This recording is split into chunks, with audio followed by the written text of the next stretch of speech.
What's going on, ladies and gentlemen? Welcome back to the channel for another market update. Hope everybody's having a lovely day. And with that being said, let's get into the TA. But before we jump into the TA, I will just remind everyone this is not financial advice. All right, so let's get into it. We're going to make this one quick because your boy is running very short on time. Haven't had this time crunch in quite some time, probably been a few months.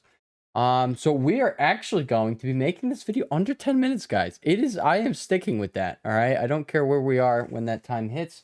At that point, we do a speed round and we go through everything real quick. So we're going to go over the daily, the 4 hour, the 1 hour on SPY QQ VIX. And then with whatever time we have after that, that is when we can look at all of those extras. All right. So starting off with VIX, I want to remind everyone, what did we get on that weekly time frame? We got the bottom marker. All right, so we are going to be watching to see that most likely end up playing out. All right, SPY and SPX, they are at their trend line. They are above their trend line. All right, I do think this is going to be a bull fake. I think we're just going to be coming right back under that trend line. It does not make sense to be rallying. Maybe you go a little higher, but in the end, all right, you're not going to be starting a massive bullish push with the weekly oscillators where they are. All right? I was saying that when we were over here on DIA. That came. All right. I was expecting to, I wasn't expecting to come right back to where we fell from. All right. But I am still looking for these oscillators to cycle back down. So that is what we're going to be watching playing out likely over the next few weeks. All right. All right, so going over the daily time frame, now that we have that in the back of our mind, VIX is forming an inverted hammer candlestick. It is falling today, showing that puts are being closed. You have your CCI hinged flat, same as yesterday, and your stochastic is actually hinging down alongside the RSI. Maybe we see it bounce here on this trend line again. All right, coming over to SPX, you have a bearish Rami candlestick formation in the works, in the making. All right, you just need to close the day underneath. For SPX underneath 4,1982, and over here on SPY, you need to close underneath 463 in order to form a bearish candlestick formation. All right. And also keep in mind, we did have the bearish Rami candlestick that formed last week. So we either nullify this and we close above this candlestick formation, or we close underneath it. All right, my guess is that we close underneath it. I don't know if we're going to tank that hard by the end of the week. I have no idea. But in the end, all right, remember what we just went over on the weekly. Well, we still are on the weekly time frame. Remember what we just went over. All right, you're like one of these times, the fall, okay, it's going to start your cycle down. All right, so I don't know when that is going to be, but just realize it is going to happen. All right. So like it doesn't like we can have another dip and then come back up and make a higher high. All right. We'll be looking at the smaller time frames in a little bit. All right. But I think it's extremely unlikely. All right. And at the same time, you're only going to do that so many times before you finally do start that cycle back down. Because again, you're not going to have any massive rip with your momentum, your weekly momentum oscillators sitting where they are. Now, the monthly momentum oscillators do show us that, yeah, we have a rip in the making, but I don't like if you've been here for a while on this channel, then you know how I pair the different time frames together, right? They all work together. All right. So when you have something on the monthly, you got to wait until the weekly is matching that. And then you wait till the daily is matching that. Right now, we got the monthly time frame coming off of oversold levels. Stochastic is crossing up. Keep in mind, you did have that bearish engulfing candlestick that suggests we are going to be going lower this month. We didn't go lower yet. I still do think that is in the cards. 100% is definitely still in the cards. But does it take until the end of January? I have no idea. A friend sent me a chart yesterday showing that historically January is a bull trap year. It is historically bullish in the first half and then bearish in the second half. All right. Is that going to be how this thing turns out? I have no idea. Again, no crystal ball. But again, keep in mind, one of these times you start falling down, and like you're probably going to start that pretty soon. You're going to have another dive right now that you're up here. We can grind up here again, but like I'm going to remind you guys, this is what we were waiting for. All right, when we were down here, this is what we were saying is probable. When you have like Apple and Tesla, and actually speaking of Apple, let's look at what is going on with Apple. Look at that, guys. We are at the right underneath the top of Apple's trend line here. All right, so this is something to know. We were calling this out when we were down here. Guys, look at, I did not think like we were going to have this is an almost $20 rip we had right here from where we were calling out that there was the bullish divergence forming on the RSI, literally the bottom. All right. I started calling it out when we hit under 30 on the RSI here. And that was this day. Even then, if you bought calls, I mean, you could have done that. But regardless, guys, this is the sick, nasty counter trend. And this was the violent counter trend that Tesla, Apple, and the indices were suggesting we were about to have. The indices were suggesting we were about to have that. But then you come over to Apple, the main component, and you got what I was just pointing out. And listen, guys, all right, I'm new to this thing. I started, I'm not going to say I started in the bear market, but at the beginning of the bear market, I just kept getting obliterated, all right? And like in reality, all right, like this it can be managed, right? Risk management is there. I'm not the best at it, all right? I am not going to say I have the most risk management, but what I have gotten, I will say I got decent at it, is swing trading throughout these past few months, all right? I have been pretty decent at calling the tops and bottoms, all right? I will say right now, I have been early. Okay, back here, I was early. Okay, or not back here. Was it over here? Yeah, back here, I was early. I remember sitting through some pain, got scared out of my position there, but I was there. Okay, because when you have sign, and again, it all comes back down to the different time frames. Okay, they have to match up with each other in order for them to do things. All right, and right now, unless you're gonna have QE turn back on, you're not staying up where you are. All right, so I'm serious, guys. This is a massive bull trap. Like, I was literally saying, like, it doesn't make sense for us to start falling off a cliff. Like, if you do start falling out of this consolidation that we're having, which I think the bottom was like 375 on SPY, you could have kept falling. You were just not going to have the biggest fall before getting a counter trend move. All right, you now got, like, if you want the impulsive selling, you were going to need shorts to be able to reload their car. They have to load the car back up with gas, all right? And now that is what has been enabled here, all right? Now, little did I know they're going to create the biggest bull trap of all time. I had no idea, okay? Absolutely no idea. But I'm not going to switch up, all right? I saw a tweet today that was saying something along the lines of the people with cash and who are tweeting right now seem to have bearish biases and are just... they are just salty that they are missing out. And I am just going to say right now, I don't think anybody with cash on the side, I could have played this position as well. All right. It would have been, and actually I'm going to be straight up with you guys. One of the largest lessons that I have learned over the last few weeks is you actually don't need to be playing constantly. Like, there are times when it is best to just literally sit out and wait. All right. This was one of those times, all right? I have seen it in the past few weeks. They have literally demolished both sides over and over and over again, okay? Regardless of us moving up here, yeah, you could have bought in calls back here and rode that, all right? That was a play, okay? But in terms of just kind of sitting up here, yeah, no, I am going to have to put together a system, a top and bottom calling system. And I will, guys. I will work on this starting today. Holy crap, you see my dogs... oh, they freaking chewed up a Sharpie. Luckily, they did not get into the Sharpie. Good thing. Good thing. Do not leave stuff on the ground, guys. But yeah, well, they're in their...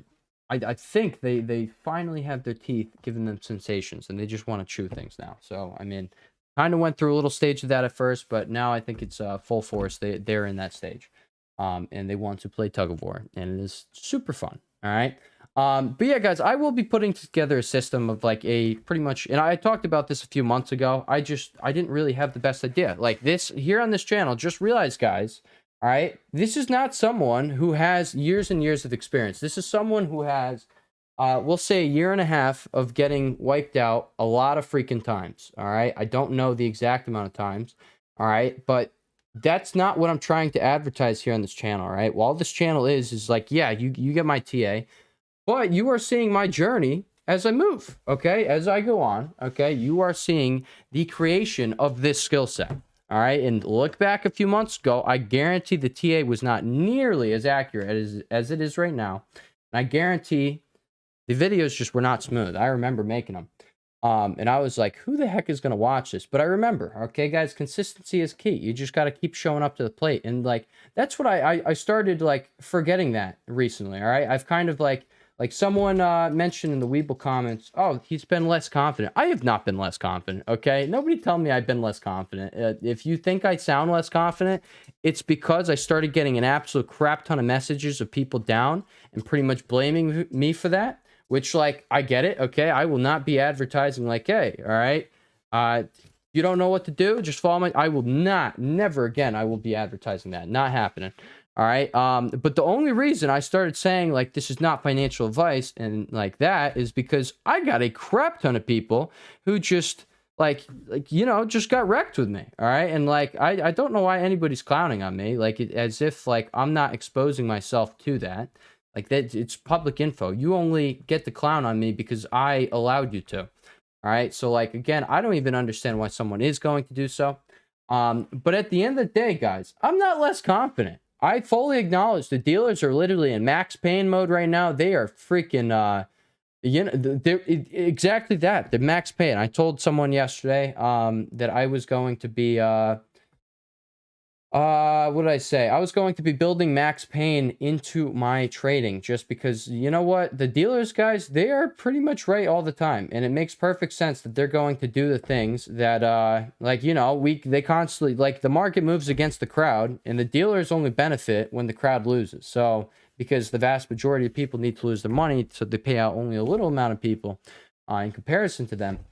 So the crowd will keep losing over and over again, okay? So we just have to continuously identify where the dealers are going to be losing the most and just make sure that is in our analysis, all right? I'm not saying trading based off of what the dealers are going to be doing, but I 100% will, I don't know if it would just be called max pain theory, but I will 100% be putting max pain theory into my analysis in trading, just because of how often I have seen the dealers just somehow win against all odds. All right.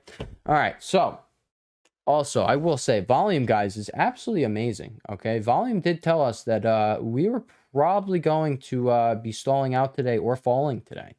All right. I don't know how the day is going to end out. It's currently 1:30 p.m. I'm recording a little early because I got a doctor's appointment and then I got to go to the other job. I just got out of work too. But yeah, all right, so that's what I was saying. Oh crap, it's 10 minutes. All right, speed round time. Let's go over all the technicals now that we wasted all of our time. All right, you're above QQ's trend line. I still think this is the fake, and that's why I say, guys, I'm not getting less confident. All right, I am just fully acknowledging, hey guys, all right, the dealers are cooking everyone right now. That is exactly what's going on. There will be, like, the next big move will be down. All right, it's not going to be up from here. It will be down. So anybody saying I'm less confident on that, no, I'm not less confident about that. I did what I did yesterday because I don't want it to get to expiration and us not have the move that I know is coming. All right, and that is that. All right, so if anybody has a problem with that, like, I'm sorry, the problem is with yourself, okay? Because at the end of the day, none of this was financial advice, all right? I'm coming here. I'm not trying to sell anybody anything. I'm literally just coming here. You are watching the skill set each and every day improve. That is literally it, all right? I'm not the best trader, all right, okay? But I will say the charts have continued to prevail, okay? The charts called this move. The charts are suggesting that we're going to have a massive move down, all right? The charts are suggesting that VIX made its bottom this week, okay? Which means the S&P 500 is likely bottoming this week, all right? So, like, at the end of the day, charts are saying what the charts are saying, all right? So trade with the charts, don't trade with me. There's that. I still will guaranteed be, I will be still posting my trades to Twitter, all right? I will not be saying amounts anymore. I will not give any specifics, all right? So if anybody wants to ask that, no, you're not going to get that info, all right? But I will consistently have my trades up there. So that is that. So if you do want them, go over there. Now, I will say also, the on-the-spot TA that is on Twitter, I think that is... it is honestly the most valuable part of that, all right? There's a lot of things that I can't sit here making videos about that I'm going to see on the charts, and I'm going to post there immediately instead of coming here and making a video and then getting it out with delayed information, all right? So there's that. And if you do want the written updates, they are on Weeble and Facebook, so you can go do that as well, all right? And yes, the written updates, guys, holy crap, all right? I will be taking full advantage since I am the person writing them. Because honestly, they like way more often than not, exactly what is discussed there ends up happening. All right. Like for example, today, let's actually see, did Apple run up and get rejected by its trend line? No, it did not. All right, did not actually run up to that trend line. So we're going to have to see what happens going into the end of the day. But I said if we do, and so we either start falling tomorrow, or the largest component of SPY and QQQ, which is Apple, runs up to its trend line to get rejected there. And then that will form another point of divergence here on the hourly time frame on SPY. All right, but as you see, we did not end up doing that. Maybe we are going to end up pushing up towards the towards close in power hour. Maybe we do end up pushing up here. We still do have 2.5 hours, so that is a decent amount of time there. But yeah, your stochastics are already right back in overbought territory. So now, like the option to fall, it's there now. All right, just like you had this saying, like, hey, now you have the option to run again. You have had your oscillators, and like I said, okay, like I said in the beginning of the video, how I look at all these, they all make sense, right? They just have to match up with each other, right? So if you aren't matching up, they're probably going to end up matching up. All right, so you got this bad boy up here, you're probably going to see, well, no, and there might, look, it did already do that. All right, so but all in all, guys, I don't know what catalyst is going to be right around the corner. I have no idea. I don't think it's going to be FOMC. I think you do fall before that. We do have the technicals suggesting that hey, all right, this week or this last week was the bottom marker, which means that week was the top on SPY. All right, you come over here. Well, that in the past, if you look at when these formed, all right, you had one here, one here, one here. All right, then you had over there. And all of them were when SPX was at its trend line, okay, on the weekly time frame. And those bottom markers, the bullish Ramy candlestick formation on the VIX's weekly chart, they marked either that week or the following week of SPX's top. All right, so it's either going to be this week or next week. My guess is going to be that it's this week. All right, we didn't get the VIX sell signal on SPY yesterday of like both of them would have closed out green. We didn't get that, but you can clearly see puts are not being closed, guys. All right, people are not like they're trying to do everything they can to shake people out, and it's just not happening. It is just not happening. All right, so I think that is pretty much it. All right, we can now look at oh, actually, what is it? Let's look at back at what happened. All right, you had your bearish divergence coming up here. Oh, from 401, you fell all the way down to there. That's a decent sized move right there. But we are looking for the juice of this move, all right? And that is not the juice. That is just the beginning. But like I said, guys, at some point, it is going to, and I think it's right around the corner, right? We do now also have another point of divergence here. Well, not another point, but we have a bearish divergence here on SPY's daily time frame. You have the same thing on SPX. You never got the bullish divergence on VIX's CCI, which that sucks, right? That would have been very telling right there. But I think you got the same thing over here at 158, and no, you did not. So you just missed it over there. Look at this bad boy, all right? I mentioned that, like, hey, we led the charge here with Dow. Is Dow going to lead the charge to the downside? We had these 2 days of aggressive selling, whereas, I mean, it was aggressive over here, but you just kind of didn't get up on DIA, where you did get back up on SPY. I don't know, all right? But it's something to know. IWM did not make up, it didn't go back up for that high. All right, so honestly, like, guys, like, we're waiting on right here to break. That is going to signify that you are probably going to have an impulsive move that comes and takes out right here. All right, and that would be over here on SPY. You would be breaking 387, right about 387.26. All right, and then you are literally going to be, once you break there, that is, if you do break there, that signifies, like, hey, trend is not changing, okay, because you, yeah, you made this higher high, but you came back and broke the low, so you didn't make the higher low. So that's what I'm going to be watching for. But either way, guys, yeah, the swing trade is to the downside. All right, like it is, it's about to start. Like I can't say anything more than that. Like straight up. All right, at some point, you're going to have that next move down, and that next move down can be the start of the move that I've been speaking of. All right. It's only like a matter of time until it does take place. All right, you only can have so many fake outs before the real move does happen. And I do think that is right around the corner. I know you have PCE. I think that is on Thursday. I am not sure. It's Thursday or Friday. I will look at that for tomorrow's update. But yeah, guys, with that being said, I will catch you guys in the next video. Peace.